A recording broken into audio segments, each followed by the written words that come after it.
The Asian male smirked softly and remarked, I am educated and familiar enough with your Western culture to observe that your actions frequently mirror Odysseus and the Trojan horse ruse he used to get the Greeks into the city of Troy. Instead of arguing semantics on the concept of failure, perhaps you should enlighten the cabinet on the real issue, the next stage of the plan.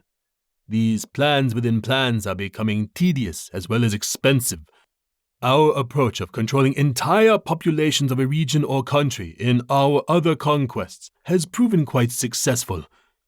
We are beginning to question your methodology of exporting this to other countries. Frankly, the cabinet is weary of all this extra finesse you insist on engaging in. Losing some confidence in her position, the woman looked anxiously at her male companion for a brief moment before she carefully delivered. I would observe that we are trying to engineer events in these other countries for activities and processes you didn't need in place to overcome in your earlier conquests. We are trying to move some more advanced countries and governments into a model like yours, but they still have more free will that must be subdued in order to introduce our next step of transition. Without controlled chaos being precisely introduced at the correct time, all we will do is instigate civil war.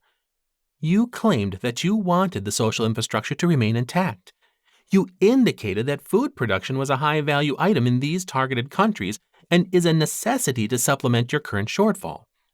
If all you want is mass carnage and civilization to return to the Stone Age, then simply continue to fund your Muslim friends who are willing to destroy everything.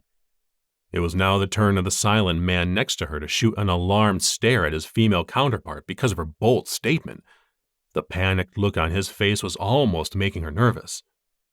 It took a few seconds for the Asian on the other side of the call to respond, but finally he interjected.